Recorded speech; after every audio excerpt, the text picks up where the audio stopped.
Welcome to the Speaking of Purpose podcast. I'm Sona Khosla, your host and Chief Impact Officer at Benevity. Benevity is a software company based in Calgary, Canada, and we power corporate purpose programs for some of the world's most iconic brands. This season, we chose to go deep on Indigenous topics.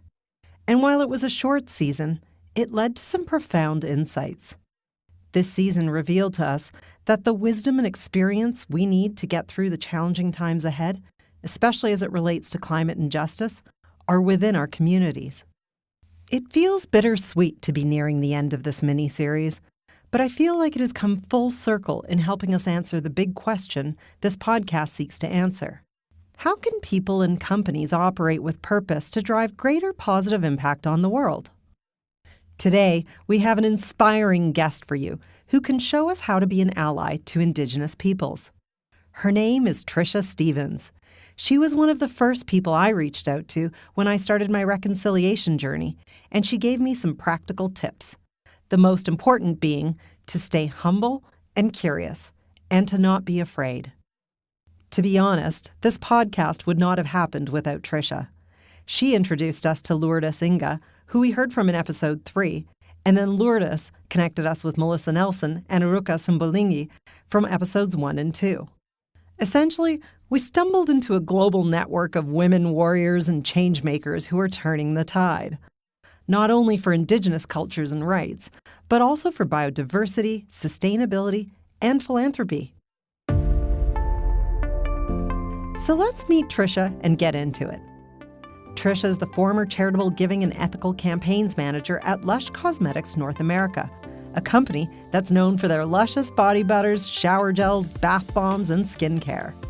She's now the founder of Batch Skincare, and she joined us from her home in Vancouver, Canada. Here she is.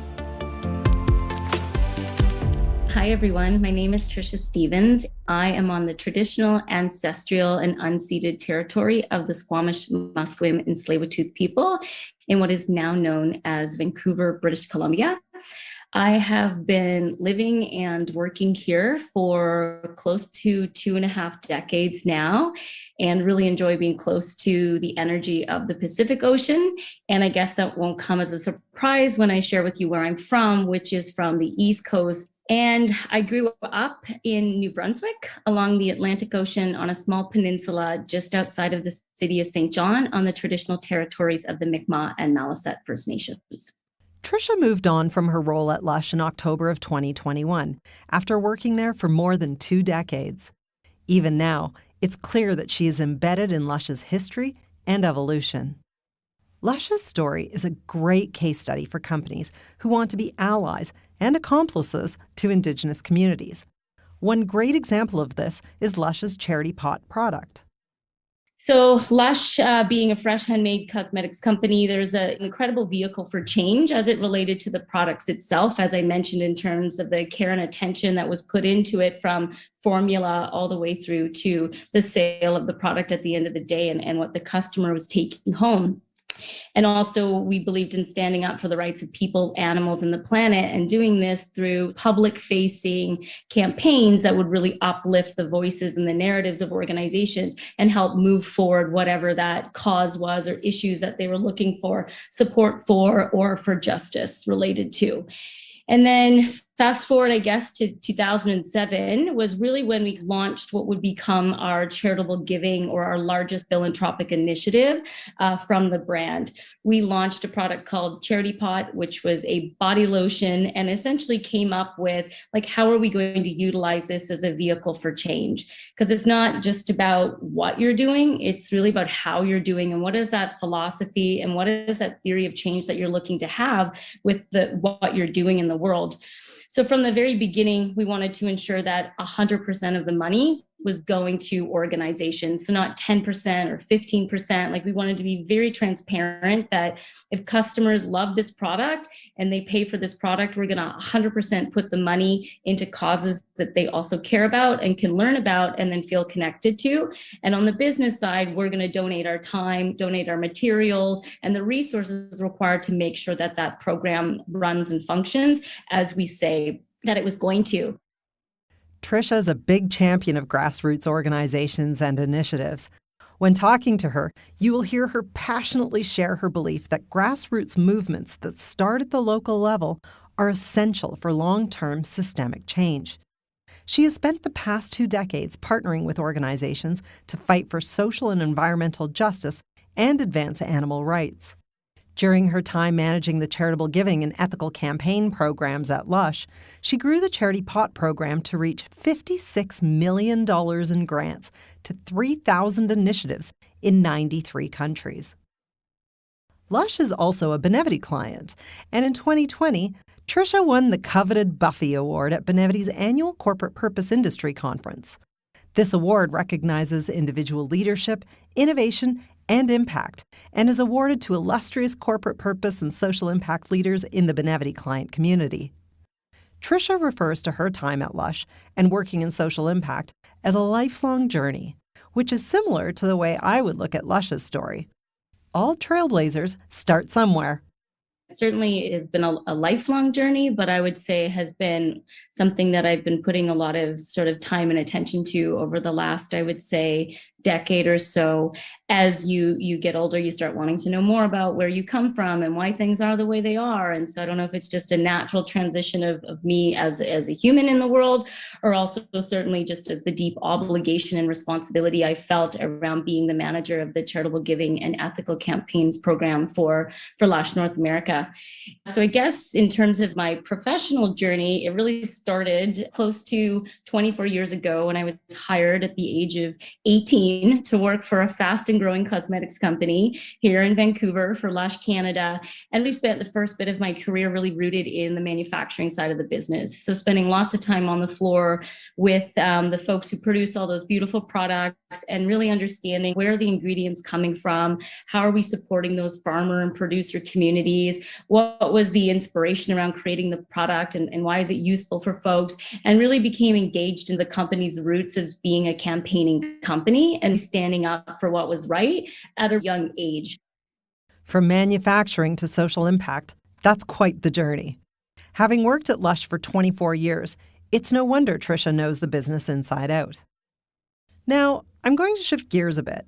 The Cherry Pot product we spoke of earlier was innovative at the time, and it made sense for a business that was looking for ways to create positive change in the world in an authentic way. But it can be hard to know where to start, especially if your company is new to corporate social responsibility or to working with Indigenous communities. Here's how Lush got started. So from the very beginning, we looked at what were going to be our founding kind of guidelines, who were the individuals and organizations that we wanted to partner with and support and build relationships with. And then we have this lovely vehicle, our product, for change to do that. So then we have this mechanism that looks like it's set up for success, but then ultimately it comes back to how are you going to do that? Who are the people who are making the decisions? How are you getting out there and trying to find these, unheard of organizations that are doing that work? And I would say this is where you start to see really like an evolution of what the North American team started doing so that we could localize giving in our market, taking it from it being a global brand concept where Lush is in 54 countries around the world. The invitation was for all countries to launch their own program, but it's like, then how do you localize that and figure out what are the most important issues with using those overlining guidelines of small grassroots, root cause, systemic change, and turn that into something that's going to be really powerful in your own market.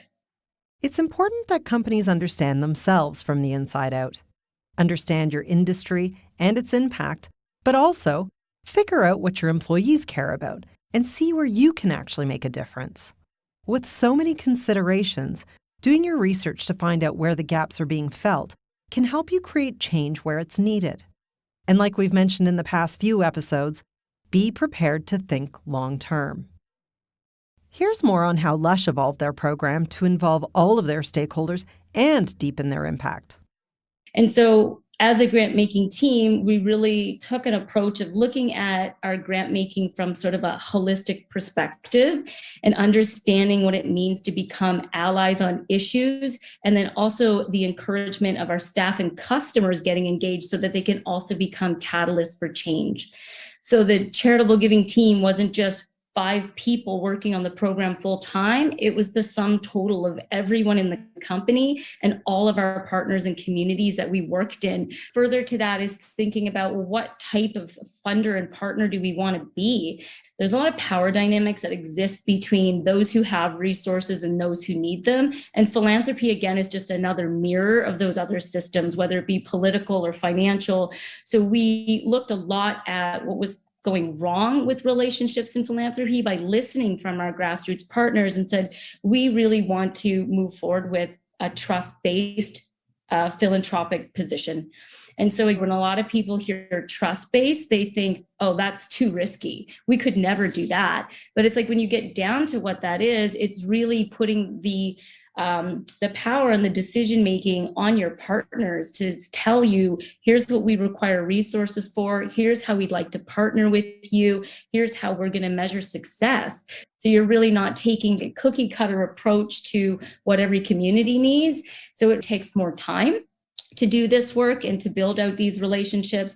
And I think often what I hear from partners who want to talk about trust-based philanthropy, those are the things that come up. It's too risky, or it's going to be too much time, or, okay, now I do that and I don't have to worry about those partners at all anymore. So it's just like, how do you bring it back to what is the philosophy around that? And for us, it really came down to, building deep and lasting relationships that were rooted in respect and reciprocity, allowing communities to communicate their needs and what success looks like and being accessible to them. We basically received applications 365 days a year and processed grants on a weekly basis, and would just check in with partners to see how they're doing. Like, how are you doing at a human level, not just this work that you're doing, which often is a really big weight on community leaders' shoulders. So just being an ear for folks, are going through stuff, and then knowing that we're here beyond that monetary donation. The keys to success here seem to be rooted in trust, relationships, reciprocity, and support. Tricia also mentioned trust-based philanthropy. It's a concept that has been gaining traction in the social impact space, especially since the onset of the global pandemic, when corporate funders started to rethink their relationship to nonprofits who were on the front lines of the crisis. It's an approach to giving that addresses inherent power imbalances that exist between funders, nonprofits, and the communities that they serve. On a very practical level, a trust-based approach advocates for multi-year unrestricted giving, meaning donations are made to nonprofits to use as they see fit. Ultimately, it's rooted in a commitment to building relationships that are based on transparency, dialogue, and empowerment of nonprofit leaders. I was curious about what Tricia could share with us about her learnings in trust-based philanthropy, given that Lush's work on this started decades ago, and many corporate leaders are just starting out. I don't think we would have coined it as trust-based philanthropy back then when we were building the program. And I think a lot of it came from the founding guidelines of our program was basically not directing and telling organizations what they should do and how they should do it. What does success look like really knowing that in order for us to do meaningful work, we have to understand that we are not the most directly impacted, and we're not the subject matter experts, and we're not the people living in those communities every day coming up with those solutions. But what we can be is a partner that can support you in the work, go beyond monetary donation. And that's where really the word reciprocity comes into play for us. It's like, what can we learn from you? What can you learn from us? How do we co-create and support one another together? And there's humility in that. For us from the very beginning, we're like, what we want to do with creating this program needs to be different. It needs to be grassroots because that's who we were. And it also has to serve community. And then over time, you continue to build on what that means by the larger the base of the folks that you serve becomes. Tricia said another piece to this puzzle is ensuring you're connected with the right organizations. And sometimes the right organization isn't registered as a charity or what is called a 501c3 in the U.S. And so having a deep belief in really supporting grassroots organizations, like those that are on the front lines and that are directly impacted, are generally the ones that are also often overlooked by other funders. because they seem risky. You're not a registered organization. I can't get a tax receipt. And so often you find lots of struggle happening for these small grassroots organizations, community level organizations, and often have a lot of barriers around becoming registered, or in some cases don't want to become registered charities or 501c3s because they do a lot of political advocacy. So their programming and activities isn't a fit for what the federal governments in North America has deemed worthy of having a charitable or a 501c3 status.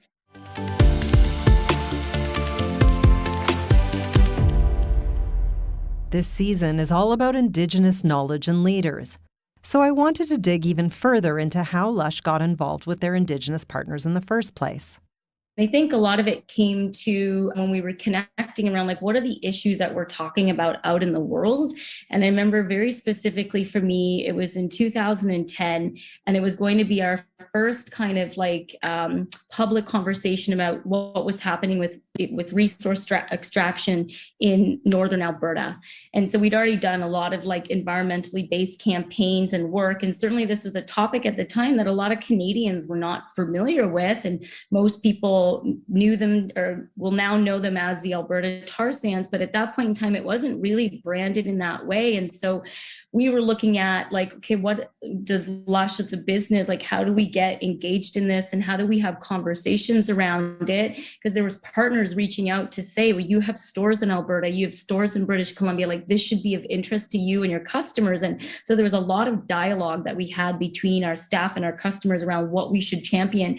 And quite honestly, it was a scary proposition initially when we took it to our president of the North American business, Mark Wolverton, and he was like, it sounds like it's the right thing to do, even though it's going to be hard.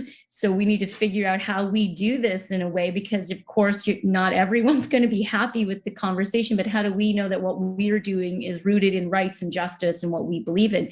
And so when we were looking around at organizations to connect with and looking at who are the most impacted people, I was like, well, we don't have any Indigenous organizations in Northern Alberta that we're working with. So we can partner with all of these other ally organizations, which are mostly white-led environmental organizations, and we can do all this stuff. And who are the right politicians saying the right thing? But how do we actually build relationships and connect with communities? And so I was like, well, I need to reach out and explain and talk and see if there is a partnership there, because we can't assume that everyone was interested in that relationship and partnership. And so I had a couple really close Indigenous friends at the time, and they kind of pointed me in the direction of some folks to start having conversations with. And picking up the phone was terrifying. I was like, what if they don't want to listen? What if they are like, why are you reaching out? Why do you care now? Like all these things were going through my head. And it's like, this is when we didn't have cell phones. I'm still picking up a desk phone and giving them a call. And so then, making these phone calls, and it was just amazing how well it was received. Like the fact that a company was taking this initiative to reach out and had done research already around what are the harms and what are the impacts and who have we already spoken to. And we're genuinely coming to the table saying, we want to uplift your narrative and share what's going on in your community in the way that you want to say it. Interesting how there was pressure from customers and employees to act ethically. That was back in 2010. And if anything, this expectation has only increased. With the ability to call out companies online and the pervasiveness of cancel culture, which we talked about in Season 1, it makes sense why companies can be apprehensive to do things in a new way. However, as we keep hearing, Lush leaned into the discomfort. It had to have taken a lot of bravery to pick up the phone, to engage with employees and customers with high expectations, to take a stance on an issue. But they had the right intentions right from the start. What the former CEO of Lush said still rings true today. It's going to be hard, but you should do the right thing. By the time Lush approached the organizations they wanted to partner with, they had done their research. Their willingness to step aside and empower the affected communities was welcomed. That was the beginning of their journey into trust-based philanthropy and partnerships, and since then, they have seen their impact broaden. And so from there, we went from funding, I think at that time, 5% of our grants to Indigenous-led organizations to where Lush is at today in North America, which is close to 30% of all of their annual funding goes to Indigenous-led organizations. And that was also a transition from us, is supporting organizations that support Indigenous people to supporting Indigenous-led organizations. And then the next transition above that is how do you support Indigenous-led funds so that it's Indigenous people giving to Indigenous people and having the sort of humility and letting go of the ego to allow for that to happen. So that's kind of, I hope, the trajectory that we see happen for Lush and their program, but also for other funders who are on the journey or starting to get on the journey is thinking about that end goal. To this day, Lush continues work to engage Indigenous communities from the inside out, considering everything from accessibility to how they can further diversify their philanthropy. That was always our model around the campaigning piece, was really what do the partners want to say, and then how does Lush kind of amplify that? And that became part of the, I guess, the personal journey for myself, and how do I build more relationships with Indigenous communities, organizations, and leaders, and really sparked, well, now let's take a look at all of the issues that we're funding.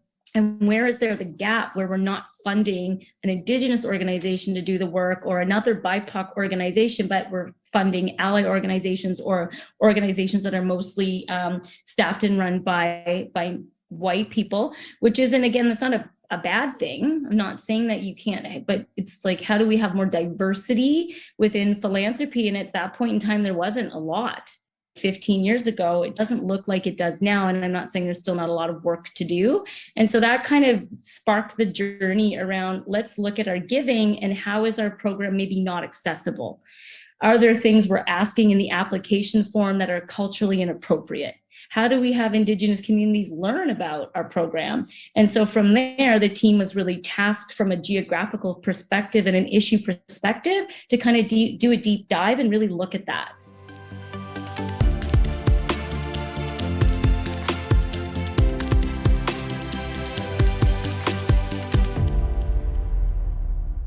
Creating this kind of trajectory for change can certainly be grassroots within a company, but we must also acknowledge the need for top-down support. Lush forged a path into trust-based philanthropy with Indigenous partners for others to follow. It took courage and a commitment to do the right thing in the face of the unknown.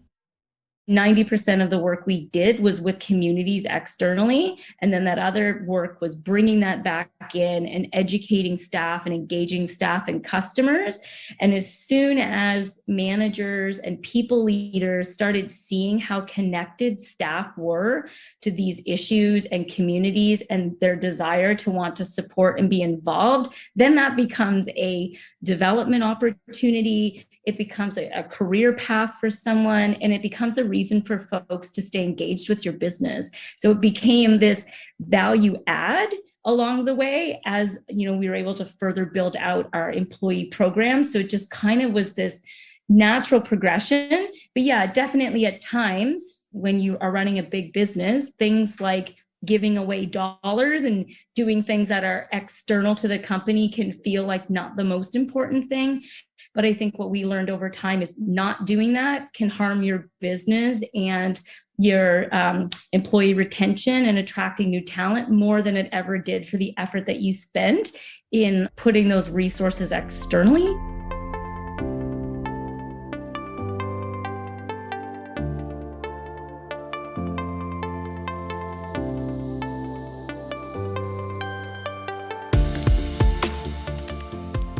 We have people like Tricia and companies like Lush to thank for creating a roadmap that can give us all more confidence to do something similarly impactful in the world, but also in our own companies. Lush has been trailblazing for years, working to be a regenerative company and break new ground through their operations and social impact programs. They have taken concrete actions to reduce their ecological footprint and give back to the land, people, and communities that they touch. They are also working with Indigenous communities and farms to regenerate degraded land. The outcome is that the land is left in a richer, more diverse, and resilient state as a result of agriculture rather than in spite of it. However, most of the companies we interact with today are extractive, gas, timber, minerals, farming. And we're all participants in that system of resource extraction as consumers. But many companies and people are trying to do better. How? We educate ourselves, we shop differently, we strive to make a positive impact, like Tricia and like Lush. But here's the tricky part. As a business, you still need to carry out your operations and create the products people have come to love or need, all while causing less or no harm and creating a positive impact. Here's where Tricia says there are opportunities. There's lots of conversations around what does just transition look like? Like, how do we transform from an energy intensive economy and an extractive economy? There's lots of really good people doing lots of good thinking around that. It needs to be a transition that is going to serve people, the environment, society as a whole. And that, again, just doesn't happen overnight. So it's up to individual businesses to take a look at what opportunities are there to do something different than what you're doing today. And I think with the advancements of technology and everything that's happening in these spaces, that there is a real opportunity to transition to an economy that actually is non-extractive, but it's going to take a lot of power and influence and time and patience to get there. And looking at, well, it's not just going to be a trade-off. Like, we can't just full on go to a green technology economy unless we understand the impacts of that's going to have on the environment. An example is like all of the mining that's going to be required for electric vehicle batteries and all of that. All of those resources are on Indigenous lands. So we're already seeing conflict today around that. So when everyone's saying we need to go 100% this and 100% that, it's like by whatever the date is, 2030, 2040, no one's actually saying, but this is going to actually infringe on Indigenous rights to do that. So it's this really interesting journey of like, how do we get there together? But we know that there's going to be trade-offs because there's just a phenomenal amount of people on the planet and a lot of people who've grown to need a phenomenal amount of things to feel successful or feel whole. So there's also a process of like giving up for the people who have to then make way for those that need to be elevated. Tricia makes a really great point. Much of the positive change the U.S. Securities and Exchange Commission or European regulators are pushing for may actually infringe on Indigenous land and Indigenous rights. While many Indigenous and environmental groups are already taking action to explain why and how Indigenous people must be a part of any climate risk disclosures to investors, companies need to be equally mindful of the unintended consequences of setting their environmental targets. This is one more reason why we need to be raising awareness of Indigenous rights and land ownership at a time when we are trying to get to net zero. With this knowledge, we will be able to do things differently than we have in the past because we have more experience now than we did when we began. To me, the most striking question Tricia asked was, how do we get there together? Here's what she had to say about building relationships with Indigenous communities and how the work starts within. Yeah, I think that's a really great question, Sona, and one that I don't think that there's any one right answer to. And I'll kind of talk about it from my perspective because I don't want to pretend that exactly what I've gone through is the right steps for everyone. But I really do believe that this journey is as much personal as it is a programmatic and a company level one. You know, for me, being seventh generation Canadian, I'm a settler on this land. And so it really started with understanding my shared history with Indigenous people and the impacts that white supremacy and colonization has had on those communities. And not just from a historical perspective, but also how these harms still show up today. And, you know, this can be a very painful process as it often exposes how you have benefited from these harms and how they continue to be perpetuated and the potential privilege that this has afforded you. You know, and as individuals, we really need to do this work so that we can show up in a deep, meaningful way. I really encourage people having a look at your own philanthropic programs and how your business activities may still perpetuate harms and systems of injustice, and really make time for deep conversations around this. Like, it doesn't mean that you and your team and your company are trying to solve all the world's problems, but you're beginning to name the things that you would like to see change. And, once you've begun that work at an individual level, a programic level, a company level, I really encourage people looking to Indigenous leadership on recommendations and steps that you can take to further your commitment. So we're not placing that burden of learning on the folks that are already deeply impacted by actions of colonization and white supremacy. And a couple places that I would call out for folks if you're interested in doing deeper work, for those of you sort of in the US, I'd really like to recommend Edgar Villanueva's Decolonizing Wealth project that is specifically designed for shifting philanthropy and specifically corporate and brand-based philanthropy. And in Canada, I would say the learning space is created by the Circle on Philanthropy and Aboriginal People in Canada can be really helpful and useful in your organization, or even as an individual figuring out what the next steps are. There is so much power in individual action when we consider the big shifts we want to see on a larger scale. It will take all of us. Here are a few suggestions from Tricia on what you can do. I would suggest creating reading lists by Indigenous authors, trying to purchase those books from Indigenous-led bookstores. So again, thinking about what are all of the small things that you can do that really do add up to a lot for you as an individual and for your organization. And then certainly folks in Canada, especially from an individual as well as a business perspective, is really understanding the Truth and Reconciliation Commission and the report that came out, and specifically the calls to action for business, and looking at those 3 calls to actions and making decisions on how potentially you as a business might move forward, set some goals around that.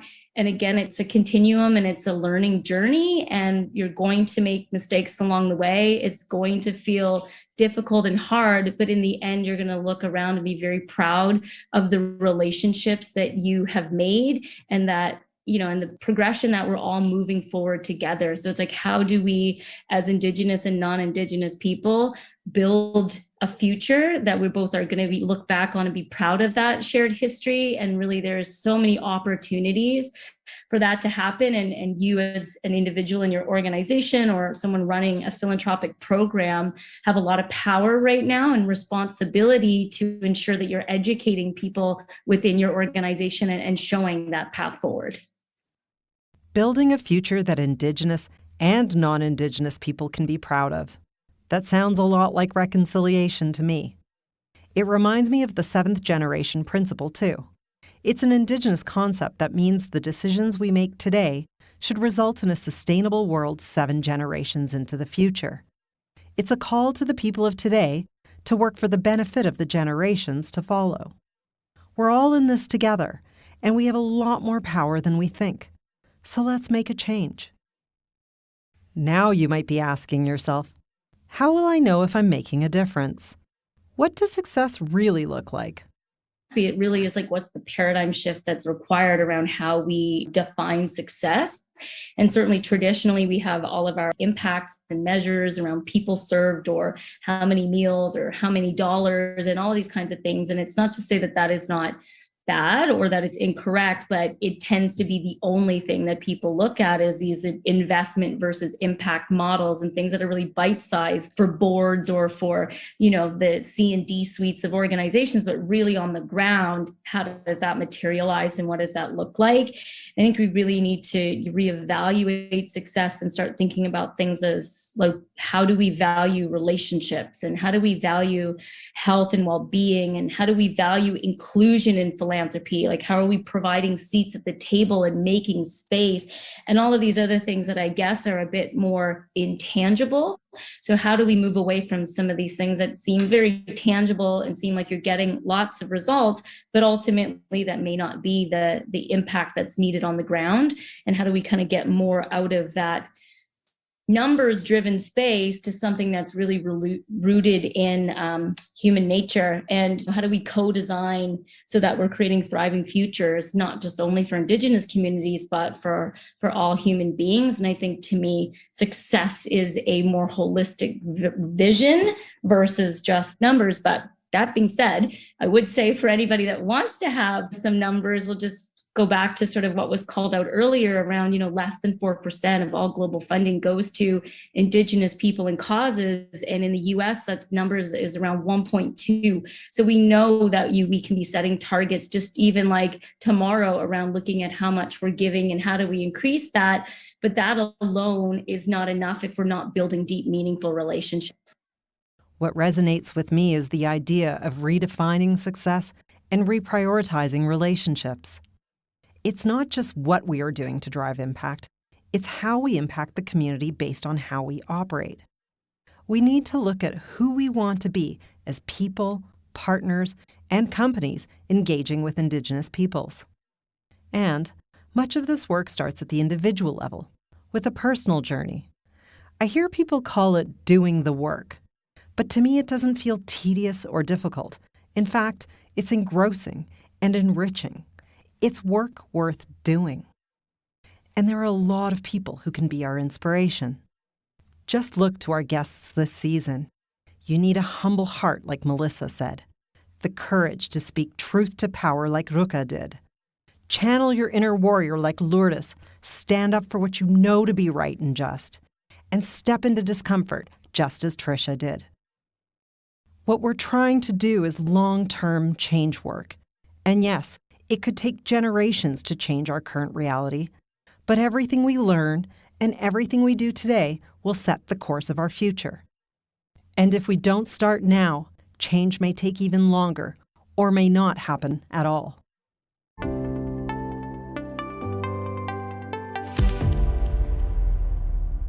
Special thanks to Tricia Stevens for sharing her insights and experiences and for getting me and Benevity started on our reconciliation journey. To learn more about Tricia and other topics discussed today, look for our show notes or head to our website, benevity.com/speakingofpurpose. I like to think about Season 2 of Speaking of Purpose as part of mine and Benevity's ongoing reconciliation journey. And I hope by sharing what I've learned, you'll feel like you've had a little help on your journey too. One thing I didn't mention during the series is one of the concepts a wise man named Tim Fox shared with me. Tim is the Vice President of Indigenous Relations and Equity Strategy with the Calgary Foundation. This concept is called knowledge mobilization. At its simplest, it means once you learn something, you should pass it along. So let's do that. Let's take a quick look back at what we learned and how we can turn it into action. First, we heard from Melissa Nelson, who unpacked how our tragic history continues to affect Indigenous peoples and the land we all live on today. As individuals, we have the responsibility to learn about the history of Indigenous peoples, their rights, their struggles, and their resiliency. It's the first step toward reconciliation. To put that knowledge into action, here are 4 ideas. 1. Learn about the land where you live, work, and play, and about the original people who stewarded the land, and find out how to acknowledge the land in a meaningful way. 2. Read Canada's Truth and Reconciliation Commission report and the 94 calls to action. 3. Set up a recurring donation to an Indigenous nation or organization in your community after you've learned about their impact. And 4. Consider paying a voluntary tax, like the Shumi tax, with land acknowledgements, especially for company gatherings. In Episode 2, Ruka Sumbalingi revealed the present-day experiences of people in Indigenous communities across the Indonesian archipelago and the conflicts they have with organizations. We learned that building trust is key to creating and strengthening bonds between Indigenous communities and companies, and it will take all of us to drive the change required for a better future. As a consumer, you have a lot of power.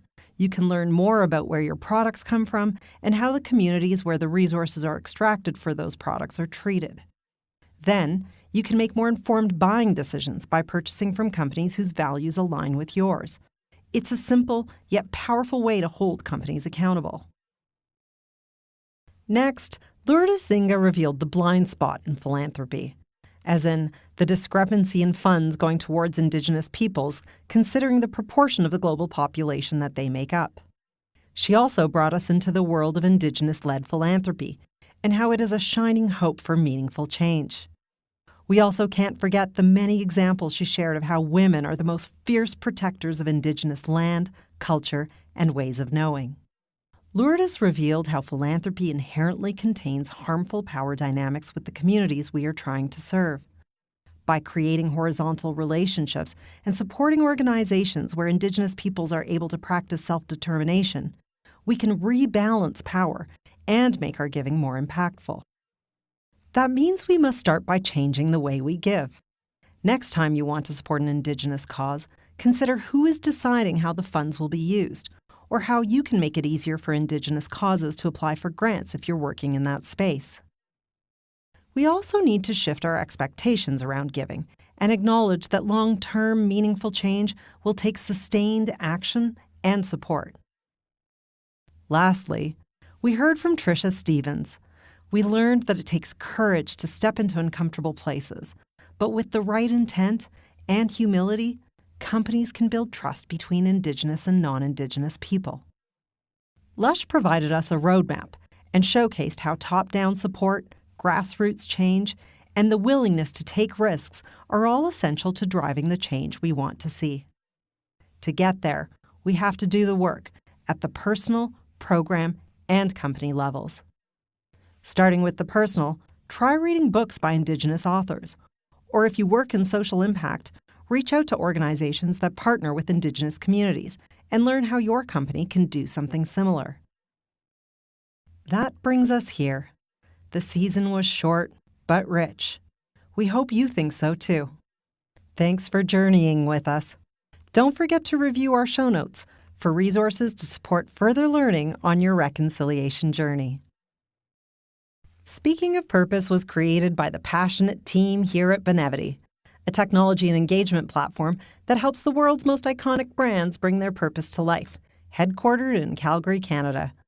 We hope it provides you with a spark of inspiration to find your purpose and your way of leaving the world better than you found it. This podcast was recorded on the traditional territories of the people of the Treaty 7 region in southern Alberta, which includes the Blackfoot Confederacy and the Tsuut'ina and Stoney Nakoda First Nations. The city of Calgary is also home to Métis Nation of Alberta, Region 3.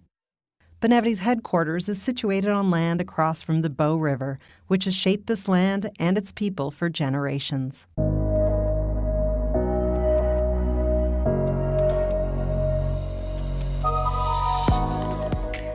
To listen to past episodes and get new episodes as soon as they're released, subscribe or follow Speaking of Purpose wherever you listen to podcasts. And if you enjoyed today's episode, please consider sharing it with a coworker or a friend. Thanks for listening.